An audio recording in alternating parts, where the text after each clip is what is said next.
and I'd never seen so many lesbians. I've never seen any lesbians, and then I saw all the lesbians, it seemed, in that night. Hello, my name's Kay Anderson, and you are listening to Lost Spaces, the podcast that mourns the death of queer nightlife. Every episode, I talk to a different person about a venue from their past, the memories that they created there, and the people that they used to know. So, you know already, probably, I hope you know, that I love me a story about someone who runs away to figure out who they are. And this week we have a bit of a doozy, if I do say so myself. Naomi Mourra, who is Sydney's only Lebanese lesbian ex-Jehovah's Witness comedian. And I'm not really sure what research she's done to verify that, so I'm just going to take her word for it, is this week's guest. And she first came to London in the late 90s when she was trying to reconcile the thoughts she was feeling about women folk with the teachings of her religion. And whilst she was in London, she got to explore Soho's Candy Bar, a lesbian bar that ran from 1996 till 2014, when it closed due to, surprise, surprise, rising rents. Boo, hiss. Anyway, we talk all about the magic of London, finding your bearings in a new city whilst jettisoning your old religion, which is all you ever knew, and the power of woolly jumpers. Let's get into it.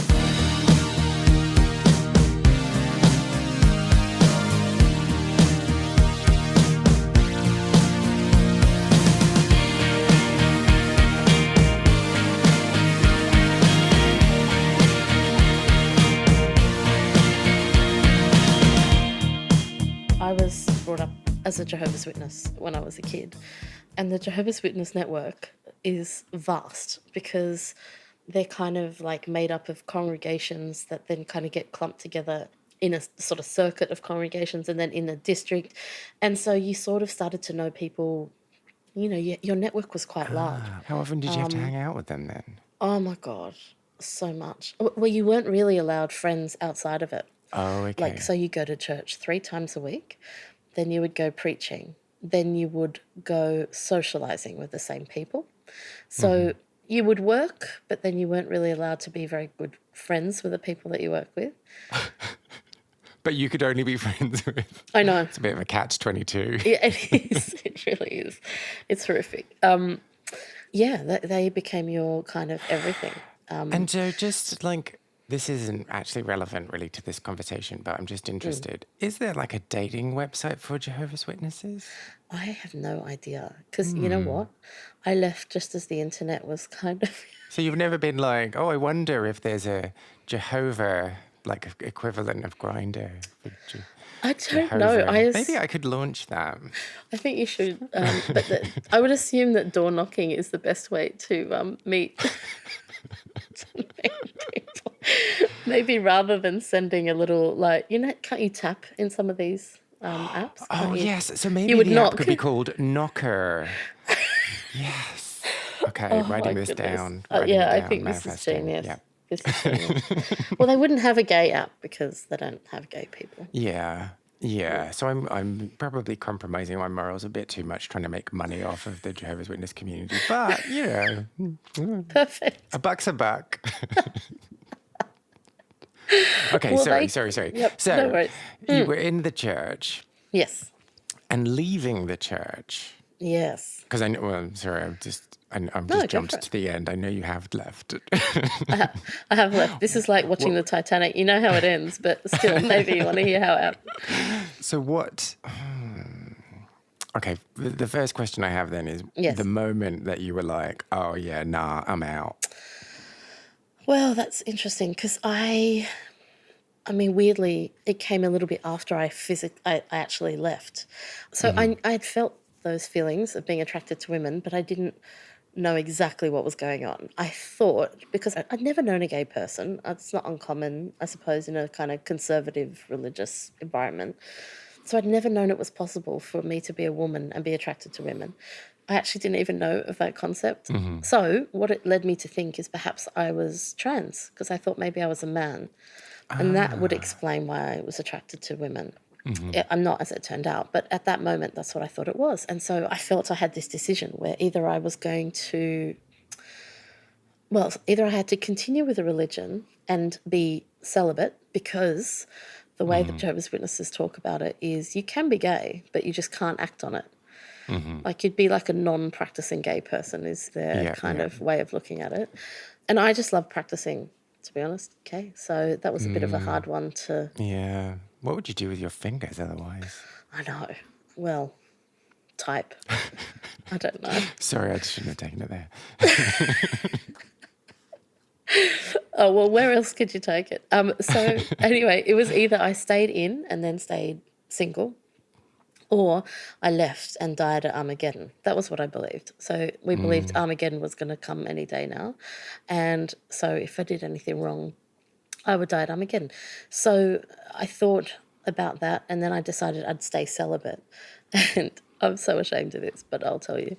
Wait, I'm so ashamed. Get a seat. I'm going to tell you this story. I'm going to tell you. Some people manage to live with that secret. You know what I mean? That they have these feelings, but they'll continue to be celibate for many years, right? And they come out. I made it to 21 and I was like, this is unbearable. I can't bear it. I have to just do something. And I didn't actually know what to do, because I knew I was going to die one way or another. So this is what I thought. I could just kill myself immediately. Or if I didn't want to do that, what I could do is just leave, and I'd get killed at Armageddon anyway. So it was kind of like, maybe I should give that a go before I rush to do it to myself. So I thought, as I was having these feelings, I actually reached out to, I got 2 brothers and 1 sister. 1 sister was in, and my 2 brothers had left the religion. And I reached out to one of them and explained how I was feeling. He and my other brother and their partners had just moved to London, right, to do like a stint in Europe. And I emailed him and said, this is how I'm feeling and I don't know if I can do it. And he said, why don't you come to London? Why don't I send you some money and get a ticket and come to London, and you don't have to decide anything and you don't have to do anything. You just have some space and you can think about what you want to do. Which is where our story begins. But before we get into that, I have some follow-up questions. So first of all, did you actually write what you were thinking in an email? Yeah. How terrifying was it to hit send? It was awful. It was awful. But then I was so depressed when I wrote it. So I was so depressed. I wasn't leaving the house. I wasn't showering. I was proper, in that sort of slump that you can kind of get in. And I really thought, I just don't want to live anymore. I just didn't think life was worth it. So in a sense, I had, in my mind, not that much to lose. I had told my sister, who was in the religion, that I had these feelings towards women. And she was kind of very much trying to encourage me to get some counselling, which, is kind of, I don't want to say conversion therapy, but along those lines, where to try and redirect me to stamp it out of you. A different path. So I had her saying that, and then I reached out to my brother because I wanted to, get a different perspective. And what I thought was, if I was trans, I would have to undergo all these, things. And I thought, and then he was very much, look, if that is what it is, then that's fine. You just need to get some headspace, come over and think about it, and we'll look into it. And, he never said anything was off the table or outrageous. He was incredibly supportive. He did a lot. I mean, they all did a lot. But my brother's initial reaction was to pick up the phone and say, look, you're not alone in this, and you just need some time and some space. I know. And so literally transferred money. I booked tickets, and 8 weeks later I was flying over to London. And so the other question I have is about you thinking that you may be trans. Yeah. So you said that you didn't even realise that lesbianism was an option, or that was a thing. Yes. But how did you know that trans was? Well, so I had a very authoritarian father, kind of angry, dominating figure in our lives. And my mum, however, was very different to that, very kind of submissive and soft. Now, I used to watch her sometimes get physically sick, like have a physical illness. And this would give her some reprieve from my father and the way he was. When she was sick, like he would look after her. Mm-hmm. So it kind of mixed up the energy. And if she ever wanted a bit of a break, she would get physically ill, and that would kind of change the dynamic. I'm saying this because what I was looking for was an illness to explain how I was feeling. And at that time, obviously I don't think that now, but at that time you could look up, I could Google those sort of things and it would come up as a physical, I'll say, illness, but obviously that's not what I think of it now. But it was, it was medicalized, if you like. I don't know the right term, and in looking at that, I felt like if I said that to my mum, there's something wrong with me, I felt probably more justified than just saying this is how I feel. I don't know. That I haven't really thought that through properly as I'm saying it to you, but I think that is it. I just didn't feel that she would accept I'm just attracted to women. Whereas if I came to her with there's this thing. And then backing it up with this evidence that you found online that says Correct. that it's this condition. Yeah. Okay, that makes sense. Yeah, I felt like there would be more sympathy for it than... Anyway, it was a stupid idea because it's not how it turned out at all. I think it was just searching for an answer, which was much more easily explained than that. And so your brother threw you this lifeline and said, come here, have a bit of time away, have a bit of a fresh scenery in order to just get a different perspective. Yep. And you got on a plane, you came to London. What were your first impressions of London? I mean, I was terrified, and I think I went into a state of trying to fit in where I felt like an alien. You know, when you watch those films of just like someone who's lived in a tribe somewhere and then they're dropped into New York City, one of those stupidly inappropriate films. I honestly felt that. I was like, this is a lot to take in, because I wasn't just living in Sydney, having a normal life, moving to London, which is a big enough adjustment.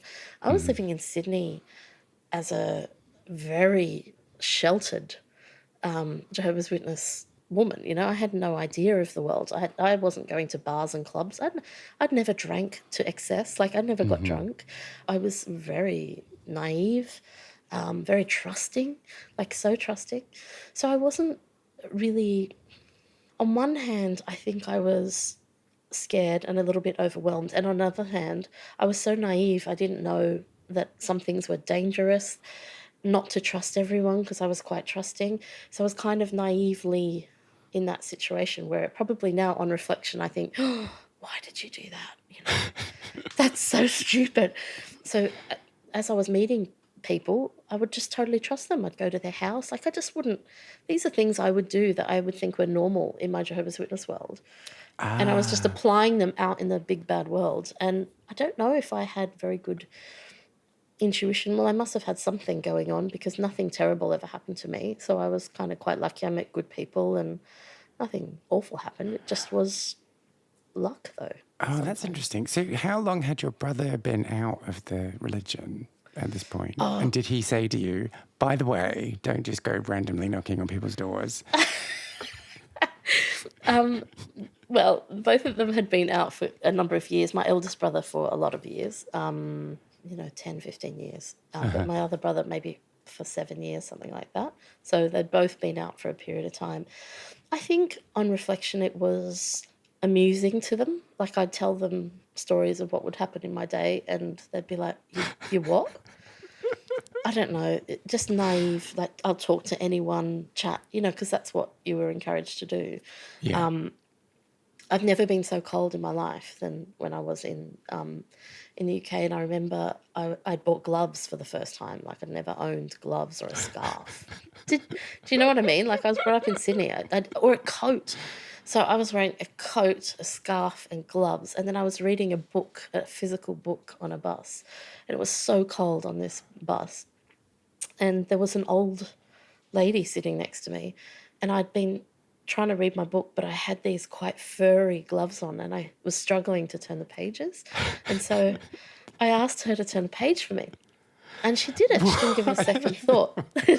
And we carried on. So she would just turn the page and then I would carry on. Anyway, when I got home to tell my brothers this story, they were like, you what? Like, that is, I mean, you can't do that. And firstly, then they were like, don't talk to anyone on public transport. It's a thing.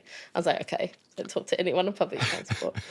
I didn't know. It was such an adjustment. And the other thing is I had to somehow meet new people, make community, which I think is hard. And I didn't go to any church meeting. So I was meant to. I was going to. I thought that would, but I wanted a break from it. Yeah. So I guess that's kind of what I'm asking is like when you boarded that plane, did that mammoth flight and then landed in London, were you like, yeah, right, I'm taking control of my destiny. I'm going to be a brand new person. Or were you like, I have no fucking clue what I'm doing. Yep. I'm just going to bumble along. Yep, that was that. I firstly didn't think I was going to leave. I thought I would go to church and carry on, but in London. Secondly, I thought I would return home. It was like a 2-year working holiday visa. I thought I would be home after 1 year or less. Didn't think I'd last the 2 years. I thought I'd see all my friends and family again. I mean, they didn't. Like, my farewell and, seeing people off at the airport was like a funeral. Everyone was absolutely distraught because I think they knew I wasn't going to come back more than I did. How many people were there? Seeing you away. Sorry, I'm just... No, that's right. It was Seeing you away? Maybe they would just want to make sure I was getting on the plane. I don't know. But I had like 4 of my good friends and, my parents and my sister. So they were the people that I think knew me best. And I think they were trying to make sure, I felt loved and not rejected by them. And that's often what they do. I mean, within the religion, if they sense that you're getting some doubts, that you're losing a bit of faith, they just gather around and it's called love bomb. They just, we love it, all that stuff so that you're not tempted away. So I think in part that's what was happening. And, I didn't think I was going to go away, but literally I landed and didn't want to go to any meetings. I wanted some time away to think about what I was going to do. And my brother and his girlfriend took me out one night. To the Candy Bar, which was at that point, a lesbian bar in Soho, which was mind-boggling to me. Like I went in like a thick jumper and jeans. I don't know what I was thinking. Like just a very modest clothes, let's just say. And I'd never seen so many lesbians. I've never seen any lesbians. And then I saw all the lesbians, it seemed, in that night. It was intense. I didn't feel comfortable. I don't know if you're meant to feel comfortable the first time you go to a gay bar, do you? Well, and also when your brother is there. Oh, yeah. He's very free and very comfortable. I know, but even, you don't kind of want to get turned on. And I mean, not that I'm saying you walked in the door and were like, wow. But, you don't want to act on anything that's potentially sexual in front of your brother, do you? Maybe some people do. I mean, I don't know what your family's like, so I don't want to make any judgments. But no. I was so far away from feeling anywhere near confident. I was still thinking I wasn't a lesbian. So I think he was just like, why don't you just come with us? We're going to hang out. So sweet. It is very sweet. And so did they say BT dubs were going to a lesbian bar, or were they just like, hey, let's go into Soho, why not, let's go, what's this bar? I mean, I do like sweets, and so going somewhere called the Candy Bar might have appealed, but they didn't do it surreptitiously. I knew where I was going. And so did they tell you that day, how long did you have to mentally prepare? I don't remember. I actually don't remember if I was preparing that much for it. I think I would have overthought it a little bit. So I don't think it must have been a lot of notice. And I think it was very much, let's just go for a drink. Like we would go out anyway. Like we would go to a bar. Put on your best layers of sweaters and jumpers. If you've got any ski wear, that's perfect. That's going to fit in very well with this place. So, I guess I just, I remember It had 3 floors. It had the main bar is what you walked into, and so there was the kind of main bar and some seating. And then upstairs, I mean, of course, there was a pool table, very necessary. I liked pool, so that was a good in. So I remember going up there and playing pool. And then downstairs in the basement was like the club bit where there was a DJ booth and stuff. So it was kind of smallish, but it had those 3 different environments. And yeah, we just got into it, I suppose. And also remember, I didn't really know how to drink a lot or what my drinking capacity was. So I was just kind of navigating my way through that. And I just saw a lot of lesbians and I didn't see myself there. It's so weird. On the first time I thought, thank you so much for taking me. That's really kind of you. We met some people on the night. It was a gay guy and a lesbian, and they were really best friends. And we hung out with them and we hit it off playing pool. And after going to the candy bar, we went on to heaven. Not actual heaven. Although, what a way to end that story. I mean, it just Armageddon came. That's it. Hey, that's a good point, actually. When I was in there, because I still believed, it crossed my mind that this would be typical, that Armageddon would come and then I would be found in a lesbian bar and that would be the end. So every time I entered a premises that I knew I shouldn't be in, I just thought, oh, Armageddon is going to come and I'm going to be here. So mad. How did that change the way you approached your evening? Or was it just like a fleeting thought and then you were like, who cares? I have to push through. Yeah. I think I was a bit reserved, like more reserved than I would be now. And just taking it all in. I was curious. I don't think I was heavily judgy of others. I was judgy of myself, I think. I just thought something bad was going to happen to me. Because they tell you really, as you move away from those beliefs that something bad's going to happen, like the world's a dangerous place. So I was out in the world thinking this is bad, like something bad's going to happen to me. So I was a bit scared in that kind of regard. And also, lesbians are in that environment, like it was pretty heavy. It's a sort of intense environment. Do you know what I mean? Well, just let's unpack that a little bit more. What do you mean? Well, I don't know, because there's a lot of like full-on chasing that kind of goes on. And I know you're like, and that is the whole point. But, to walk into that fresh, it's kind of intimidating, I think. Well, and you thought everyone was like, oh, I love her huge jumper. I'm going to... Sorry, I don't know why I'm like picking on you today. Yes, I think they liked a thick knit. Shut up. That is exactly. You should have seen the queue. No, I mean, it wasn't for me, obviously. It was just that environment just felt like everyone was looking at you as you walked in. Yeah, sizing you up. Yeah. Was it not like that for you, or were you straight away like, I found my people? No, definitely wasn't like that for me. Right. I mean, the way that you're talking about it makes me think that it was a sexual energy. And I didn't, Yes. I don't think I felt that necessarily. I think I felt like, oh, you're not good enough. Oh. More than anything else. Yeah, right. Because of how everyone was looking. Yeah. Or like looking and then making a snap judgment not to continue looking. Oh my God, that is intense. No, but like, I get it. But when you're in those environments where everyone's really like, I'm cooler than you. Yes.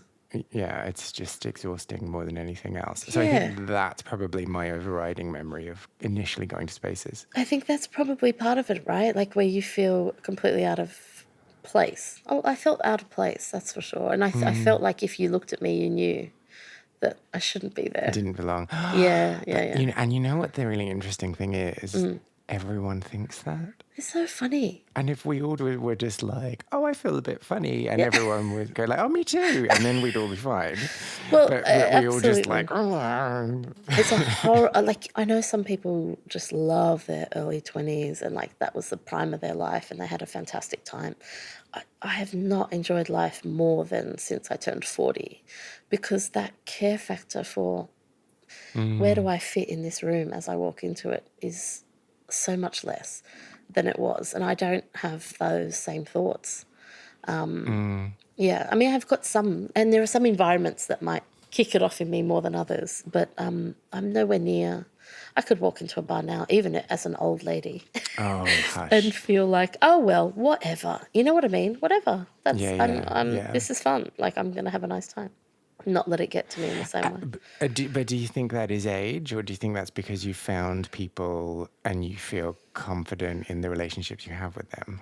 Yeah, probably you're right. I mean, there's probably finding people, and it's probably connecting in a way and appreciating those connections more as time has gone on. So maybe age is part of it, but only because I've had more time to get to know myself and other people. And yeah, like you say, be, appreciated for who you are, not what you look like or your woolen jumper. I just want to be more than a woolly jumper. Do you know? That's all. You're never going to be more than a woolly jumper to me, just so you know. Oh, God. It's humiliating. It's humiliating. It's funny. Yeah, I think it's really liberating to realize how, stupid everyone else is. Because I think I always just thought everyone else had it all figured out. And, Yes. now knowing that no one does. No. And that everyone is riddled with the same insecurity. Well, maybe Yeah. not the same insecurities, but enough insecurities to topple you over. It's just like, oh, okay, well... That's all right. That's your then. issue. It's not my issue. Yeah. That's it. You can't be expected to carry around everybody's issues. Yeah. Or your own, like some of them. Yeah, I carried my own and broke my back. But yeah, I think I used to think that. I used to think, and I had this perfectionist tendency where I want to appear as though I know things and that I understand things and I know what's going on and you're not going to fool me. And now I'm like, oh, well, maybe you will. I love that.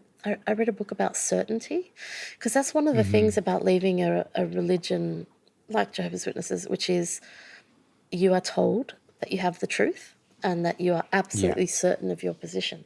And there's not anything that someone's going to tell you that will shake it because you are so certain. And I think we like that certainty.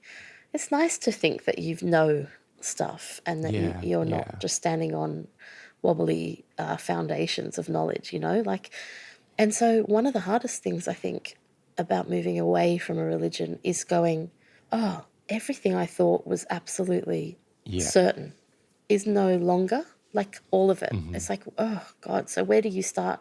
I thought God created Earth and humans. Now, oh no, evolution turned out is the right path. I thought Armageddon was coming.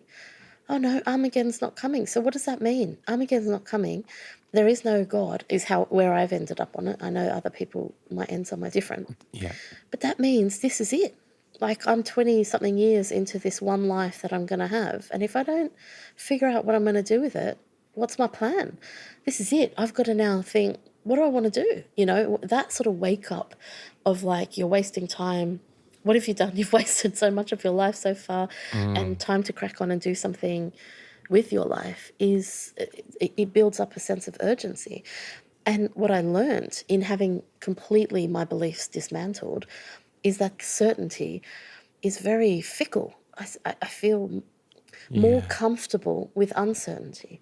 So now if I believe something, if I think something, and then I get some other information or there's more, I have a conversation with someone and I think about what they're saying, I'll change my mind.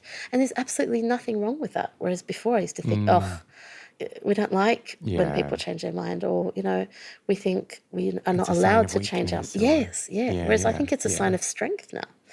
It's good. I love talking to people with a very, very different perspective and suddenly you're like, oh, I didn't think of that. I just hadn't thought that way at all.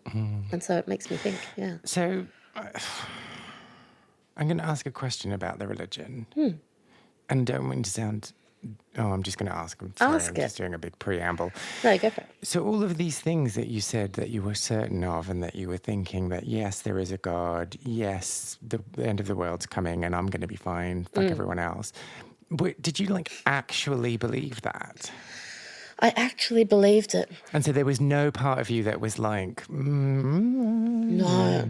I mean, I know other people are different. But look, I mean, I was taught this stuff not by a church. I was taught this stuff by my parents. My parents were telling me this is what was happening. They were living in a way as if... I like to compare it to... did you believe in Santa? I don't know. I have older siblings. So They told you. Everything was ruined for me quite early. Okay. God damn it. I'm sorry about your life, all right? But a lot of people believed in Santa. It's the only equivalent where you realise one day that Santa's not real. And that means your whole life, your parents have told you an untruth. Yeah. And they Yeah. may have done it for your own good, and I'm not saying it's a horrible thing, Yeah, but of it's an course. example of where you believe something and then you go, oh no, that's not true. And on reflection, I saw wrapped presents and I saw this.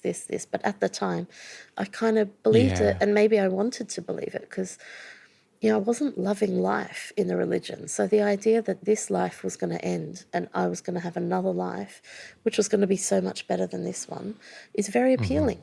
And actually, I think that's why some people get suckered into religions, because they don't have a great life right now. Surely this life, in the way where I've been born and, in this family, can't be it, because that would be really depressing. Yeah. So I think I wanted to believe it. However, saying that, as I got older, I befriended people who were not Jehovah's Witnesses, and it would just occur to me that they were going to die at this Armageddon that I was so looking forward to, because that would mean that this world was going to end. And I struggled with that. I struggled with the human aspect of it. Every time I'd think, oh, these people are going to die and these people are going to die, and I think they're good people. And I couldn't make sense of that. But they had answers for anything that you chucked at them. They had some bullshit answer too, which I had to absorb. I don't know. It's weird what you will believe if it's surrounding you. Family all believed it. All my friends believed it. I go to the church, they all believed it. Yeah. And I live in a country that voted for Brexit, so I can see how it can happen, I guess. Oh, an echo chamber is an amazing place to be. It's just, you never get other people's perspectives. You never really open your mind long enough to listen to anyone else. Yeah. No. And the group starts policing the individuals within that group, right? Absolutely. So they start doing that work for you. Absolutely. Well, you're told that you are saving them, because if they are making thoughts or, having doubts and going somewhere else, that they will die at Armageddon. So if you want to save them, you better tell us so we can bring them back into the fold. So you're not thinking you're dobbing them in like some kind of, policeman. You're thinking you're shepherding them back into the fold. So otherwise they'll get eaten. Not literally. Sometimes literally, but now we're going off. Yeah, now we're going off. How do we tie this back into lesbianism? Oh, well, I became very certain that I was a lesbian. Does that help? I did become certain. And Yeah. all the lesbians were gathering round and there were rituals and sorry. I didn't know you knew about the rituals. I wasn't going to talk about it. It's secret, but all right. Well, I've been doing this show for many years. Yes. Sometimes people let it slip. It's leaked, as they say. Oh, God. Yeah, I mean, that whole community thing is a theme for me, because what I wanted immediately in getting into London was a community. I was used to being part of a group. It was weird for me to be on my own and think of myself as an individual. Does that make any sense? And then, so does that mean you made some bad decisions and threw yourself into friend groups or threw yourself into things just because you wanted that community aspect? It wasn't too bad. I had the safety, I think, of my brothers, and I was socialising with them, as well as making new, I suppose, lesbian community friendships. So I did go to the candy bar. That was kind of my first adventure. And then when I got home, I suppose, I went online and I joined, those, now, this was late 90s. You ready for this? Aww, Gay.com. Oh, You were there? Yeah. Yep. Gay.com. I was in the lesbian chat rooms. And I started to get really into that. Like, there'd be a group of us of an evening after work that would come in and, it was very platonic, actually. Yeah. And it was just a group of people. How was your day? That sort of thing. And that worked better for me because I felt less intimidated by it. No one was judging your jumper. Yes. I could do it in my jumper, in my home. There were no webcams. Do you remember that? So I just had to send a photo periodically if people were like, hey, what do you actually look like? But it was all very platonic and innocent. And then one day we decided, the group of people, to do a meet. Do you know what I mean? Do you remember those? I mean, no, I've not done that. But like a meetup, yeah. A meetup, yeah. So we've been chatting online under our pseudonyms or whatever, and now we were going to all meet in the candy bar in London. I know. And there were people coming from different parts of the UK. And in the lead up to that, there was someone who I was chatting to a bit more than others, like in private. And, DMs, yeah. and we decided to meet up before meeting everybody else, so we didn't walk in on our own. And that happened to be my first girlfriend. So there you go. That was pretty early, early stages relationship. Yeah. Okay, wait. So let's go back first before I ask follow-up questions about your first girlfriend. So you'd said that when you first went to the candy bar with your brother and his girlfriend. Yes, with my jumper. With your jumper. You were still like, not really sure if I am a lesbian. Yeah. At what point were you like, oh, yep, yep, defo? Really not that long after. Okay. So on the night bus home. No. It was, I think, the second visit. It was even the second time. I was like, oh, okay. And The second visit. I'm not sure. Can we go back? Yes, exactly. Oh my God, it's so hopeless. I mean, I didn't fight it for long. That's the lesson. I just jumped right in after that. It's like when the water's cold and you're like, oh no, can't get in. And then someone says, you got to just jump in and then it'll be all right. And then so I did that. And so hilarious. in going the second time, you were less overwhelmed, you were more familiar with the space, let's say, and then you were like able to notice things that you weren't able to notice the first time. Yeah, like even towards the end of that night, as we were getting to know these people that we just met that night, I mean, I'm still friends with them, which is amazing, like amazing. But as I was getting to know them, I was like, oh, you're kind of normal. Like I can get to know you and I can have a laugh and that's okay. You don't scare me in the way that, I wasn't intimidated by it. And nothing ever, it was always a very platonic friendship. So, I think after that it felt a bit easier to kind of break into that scene a little bit. But in typical fashion, I went straight into that relationship. So I have never really done the playing of the field, never got into, always then been in a relationship and in friendship groups. We would go out and stuff after that. Yeah. Well, and then so that's what I was going to ask about that first girlfriend. So what should we call her, first of all? Girl one? Yes. Let's. Sorry, I saw the look of panic on your face. Yes. Like, I can't give her a real name, but I can't think of another name quickly enough. Anyway, so girl one. Yes, good, thanks. This, going back to what I was saying before, were you... Oh, I'm going to throw myself into this because this is a replacement for the religion that I've just left. Not consciously. Sorry, I'm diagnosing you. Sorry. No, you've hit the nail on the head, right? You've hit the nail on the head immediately, but I never did that consciously. I had no idea what was happening at the time. I just suddenly felt very vulnerable and out in the world, and like all my safety nets, other than my brothers, I mean, they were definitely there, but that comfort of like being safe, I didn't feel. I just felt I was living from paycheck to paycheck. I was living in like a room in their house. Like there was no way I could afford to be on my own. So I was like, this is like a scary situation in a way, especially when I knew that if I was a lesbian, I could never go home. There was just no way. So I knew I wasn't going to be welcome. And also now I have no education because Jehovah's Witnesses don't believe in further education because they believe the world's ending. What's the point? Right. So I'd left school at 16. So I was like, how am I going to make this work? Like, how am I going to get work? And now if I have to live until Armageddon comes, like I have to afford to live and who's going to employ me and all that sort of weird stuff. So that was all kind of going on. And I think subconsciously, I just wanted to be with someone where I felt safe. And I think that's what drove me. I mean, I don't know why I hooked up with someone so quickly. I think it was just... we made a connection. We could chat for a really long time. It was easy to talk. I didn't... And so what happened with that relationship then? Oh, my God. I'm going to shorten it for you and we're going to move. I think, oh, my God, was probably enough, really. Well, it lasted 11 years. 11 years. Oh, wow. We had a civil partnership and a child. And that's how long it lasted. So it went kind of all right then? It went kind of all right, yeah.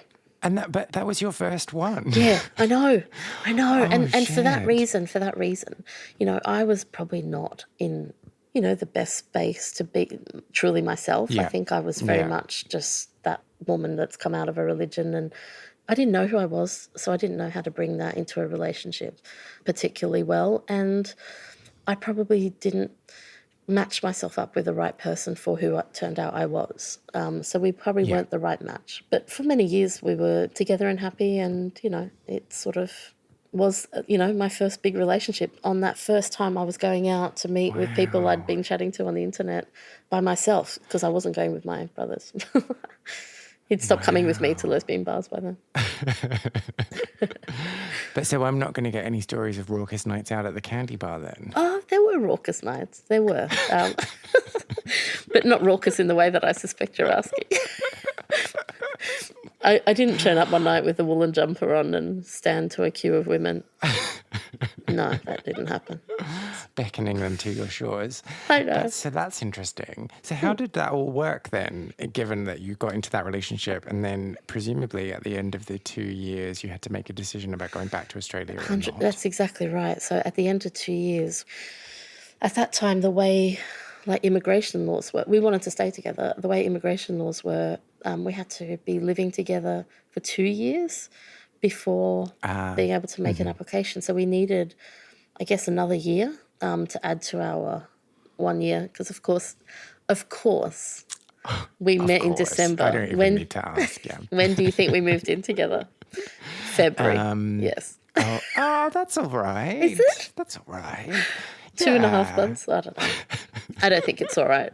Anyway. Well, it's probably not all right, but in comparison to others, you're true. All right. Thanks. Thanks a lot.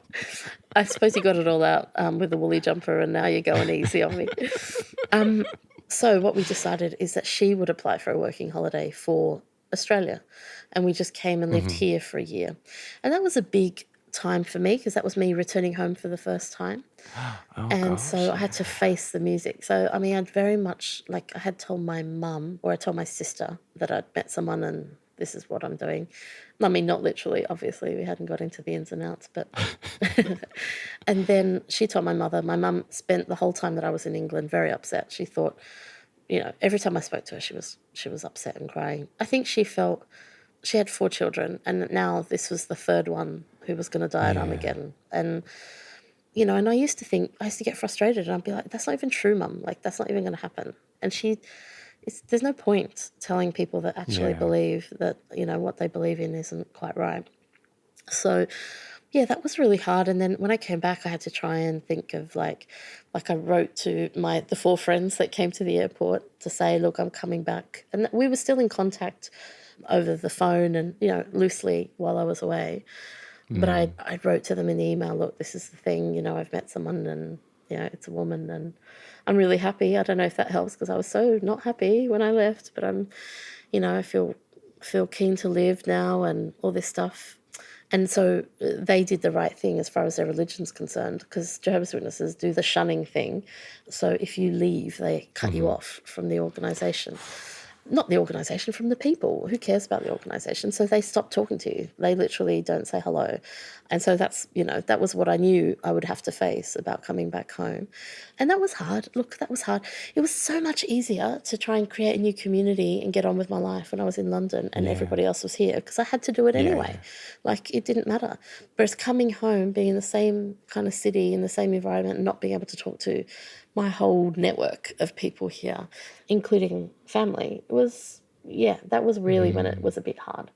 And so I did see my mum. My mum has never stopped talking to me, and to both my brothers. She's never shunned us in the way she's supposed to. But my dad did. So my dad had stopped talking to both my brothers before I left. So I kind of knew to face the music with him. So when I came back, I wanted to tell him, to his face, what had happened and what had happened. Like an accident. Anyway, I wanted to talk to him about this freak accident where I tripped over and fell onto a lesbian. And he didn't immediately kick off like he did with my brothers. He'd had a bit of a big argument, there was a big drama, you're no longer my son, that sort of thing. With me, he was very gradual with his shunning. So he's kind of fine. He told me what he thought about it, which was unnatural and all the stuff, but he kept it very level. I left that day and I thought, this has gone well, but progressively over the next few visits, he went from short to silent. Oh, interesting. Yeah, it was weird. I think he just found it a bit harder to do it because I'm the youngest daughter by a long shot. So I think he found it a little bit harder to be such an arsehole. But it's almost worse, isn't it? Because at least you know where you stand when someone's Thank like, you. "You're no longer my daughter." That's how I felt. like, I okay, felt like I didn't yeah. have closure or an opportunity to defend myself because I thought that conversation had gone well. Like I'd said, Yeah. you know, I know how you feel and I appreciate that and I respect that, but this is my life. It's my decision. This is what it was. And, you know, I was angry in a way at the time and I wanted to fight about it. Do you know what I mean? Yeah, Like yeah. I was starting to feel that like sense of pride and pride's not the right word because it took me ages to feel pride. I think it was Yeah. more acceptance. Indignation. Okay. Yes. Righteous indignation, yes. I was just starting to accept myself and I wanted to be accepted. Yeah. And they didn't have to love it, but I just wanted them to accept it. Yeah, that it's legitimate. Yeah. Yeah. Yeah. But of course I knew they weren't able to. They're just not able to. So we did the year living here and then we went back and applied for a visa for the UK and then I went back and lived there for another 8 years after that. Ah, okay. So it was nice. I had that community in London and I could go back to that because that then felt like home. So girl one who was oh my God, I can't believe you didn't go and like sow your wild So my oats. seed, my oats, yeah. Well, I ended up with porridge, just a lot of oats in one bowl. Oh, that's how lesbian sex works. Okay. Right. So you kind of just were like, yep, you'll do, let's settle down, let's go. Yeah. And then at the end of that 11 years, like what happened? Oh, I put a great big bomb under it. I was not very good. And the thing is, I lacked emotional maturity to be graceful in anything, you know. In a way, I think the way I exited Australia and, you know, discovered I was gay was a similar thing. A lot of people didn't know. I didn't have a long lead time. It was just like, bang, it's done, it's decided, and I'm running away. So that's the lack of maturity thing that I think, you know, I escaped it. I wasn't happy, and it took me ages to realise I wasn't happy. It took me ages, like I did in the religion. I just tried and tried and tried, and I was like, actually, I'm just not happy. But is that a lack of maturity, or is that just that you're just taking a long time to process things and not externalizing any of those thoughts? Maybe that is the same. Yeah. I think I do internalise it because I think when you're brought up in a very strict religion, which is not accepting of a lot of things, you have to process internally. So I think I was practiced at that. I think where I lacked maturity is in acknowledging or realising the impact of that on somebody else, right? Like I thought I could manage myself and everything would be okay on the outside. And I think possibly the lack of maturity meant I didn't welcome somebody into my thoughts who I was meant to be spending my life with and try and, you know, maybe try and work on it. By the time I actually verbalised it, I wanted it to be over, no discussion. Yeah, you'd It's made not the great. choice. Yeah, it's not great. You know, I feel so differently about it now. So, yeah, I'd like to be in touch with my feelings more and earlier so that I'm not finding myself being dragged along behind it rather than sort of working with those emotions. Yeah. Yeah, or swimming against them. Even worse, you're right. Yeah, because you knacker yourself. You knacker yourself and you become very, like, in survival mode, like quite self-focused. It's very hard to be empathetic, you know, when you're exhausted from, you know, swimming against your own feelings rather than accepting them and discussing them and doing the things you would expect a sort of adult to manage. A sort of adult, yeah. Well, I'm never going to say I'm a total adult, to be fair. It's always going to be kind of, sort of sometimes. But I think you get stunted. And I see this as well, I think, in friends that have come out in a difficult way or, you know, have had trauma or something where you sort of get frozen at a particular time in your life. And even though you're older, you're a little bit still in that mindset and sometimes haven't progressed from there. And often something has to happen and it sort of shakes you out of that frozen moment in time, you know? So what was your thing? Well, I guess smashing that relationship, you know, like ending that relationship was a wake-up call. I wasn't expecting myself to end it. I was committed to it. I didn't expect, you know, for me to do that and suddenly find myself in that situation. Yeah, I didn't think I was that. And that really made me go, wait, what? You know, who am I? What is this? What am I doing? You know, what is this life? So, yeah, I think that was a big wake-up call for me. So, then, Yes. when you look back on your time in London, what do you feel? I feel like, well, I've mixed feelings about it because I had such a good time in many ways. But it feels like I didn't make the best use of that time and I didn't make the most of that time. You know, when people say they have no regrets, I understand the principle of that, but I'm always full of regrets all the time. You know, I can regret my last meal. What was it? Oh, what was it? A burger. There you go. See? That full of regrets. Probably should have had a salad. Well, it's kind of a salad. There's lettuce on it. It's, tomatoes. you know what? And tomatoes and some onions. So, Yeah. and Yeah. beetroot. That's very Aussie burger. I know. But I mean, there are 5 vegetables in there that we've just rolled off the tongue. I wouldn't beat myself up about that if I were you. I won't. I can't because I've got very little energy for the nutritional value that it served me. But look, I regret not being single in London. That's stupid. You know, that's absolutely the place to be single when you're young.